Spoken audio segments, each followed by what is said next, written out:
ఓం నమ శివాయ. శంభో శంకర హరంబర మహాదేవ. ఏడుకొండలవాడ వెంకటేశ్వర స్వామి, యా లక్ష్మీ నరసింహస్వామి నీ పాదాల సాక్షిగా ఇప్పుడు కన్యా రాశికి ఎట్లా ఉన్నదో ఒకసారి కవలేసి చూద్దాం.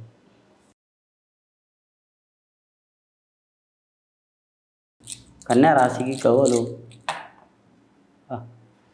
చూడండి, 1 2 3 4 బోల్తా పడ్డాయండి. ఏమంటే 4 కన్ను ఎక్కువ ఉందండి.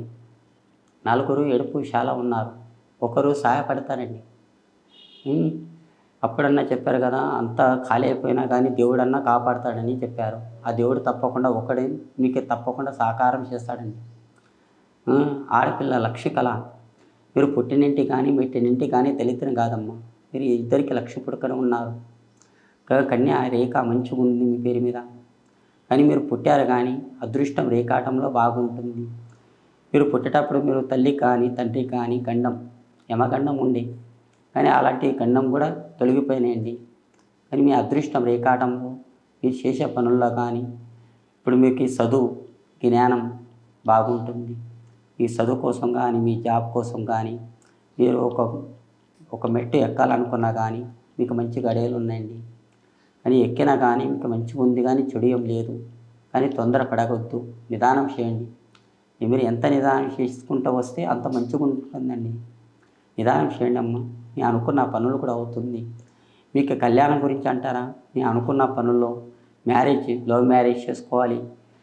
మీరు పెద్దలకి ఒప్పించి చేసుకోవాలని మీ కోరిక ఉండొచ్చు. పెద్దలకు ఒప్పించి చేసుకోండి. పెద్దల ఆశీర్వాదం కూడా ఉంటుంది. ఇక్కడ మీరు అతన్ని ఇష్టపడి పెళ్లి చేసుకున్నట్టు కూడా ఉంటుంది. పెద్దలకి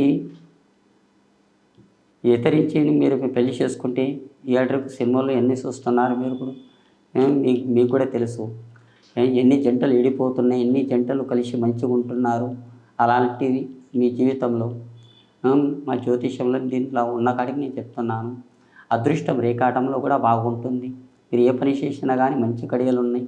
ఏం తొందర పడకండి.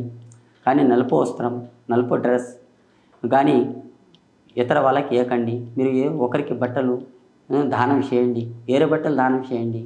కానీ నలుపు బట్ట మాత్రం దానం చేయకండి. పెద్దలకి ఇంకింత మీ ఇంట్లో ఏదన్నా చీరలు ఉన్నా ఏదన్నా ఉన్నా కానీ మీరు ఒకరికి పెట్టండి. కానీ అదృష్టం రేఖాటంలో కూడా బాగుంటుంది. కోరిన ప్రశ్న కూడా మంచిగా ఉంటుంది. మీరు పెద్దల సహకారం కూడా చేస్తారు. ఆ భగవంతుని దయ వల్ల మీకు మంచిగా ఉంది. ఏం టెన్షన్ పడకండి, నిదానం చేయండి. ఆ భగవంతుని దయ వల్ల అనుకున్న పనుల్లో కానీ మంచి గడియలు ఉన్నాయి. కానీ ఈసారి ఏదన్నా కొత్త పని, కొత్త వ్యవహారాల కోసం మీరు ఆలోచిస్తున్నారు. అది అవుతుందా లేదని మీ కోరిక ఉంది. ఏం గురుగారు అవుతుందా లేదన్నట్టు మీ మనసులో ఉంది. కానీ ఇది తప్పకుండా అవుతుందండి. మీకు ఎక్కడ పైన ఏం టెన్షన్ పడకండి, నిదానంతో చేయండి. మీ అనుకున్న పనులు మీకు అవుతుంది. మీ అనుకున్న పనుల్లో కానీ మంచిగుంది. మీకు సంతానం ఫలంలో కానీ మంచిగుంది. మీ సంతాన ఫలంలో కానీ మీ జాబ్లో కానీ మీ ఉద్యోగంలో కానీ మంచిగా ఉంటుందండి. ఏం టెన్షన్ పడకండి. మీ అనుకున్న పనులు బాగా జరుగుతుంది.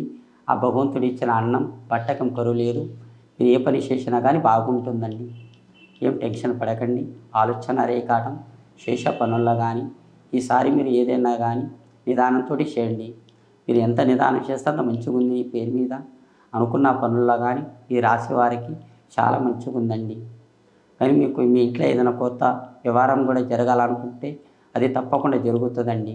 కానీ తొందర పడకండి, నిదానం చేయండి. మీరు ఎంత నిదానం చేసినా కానీ అంత బాగుంటుందండి. ఒకడు మీకు మీ ఇంటి మీద చాలా పగ ఉన్నాడు. ఒక ఆడిదంది కన్ను కూడా ఉన్నది మీ ఇంటి మీద ఉన్నా కానీ ఏం కాదండి. నేను అనుకున్న పనుల్లో మంచిగా ఉంది. ఎక్కడ పైన జయం ఉందండి. జై శ్రీరామ్.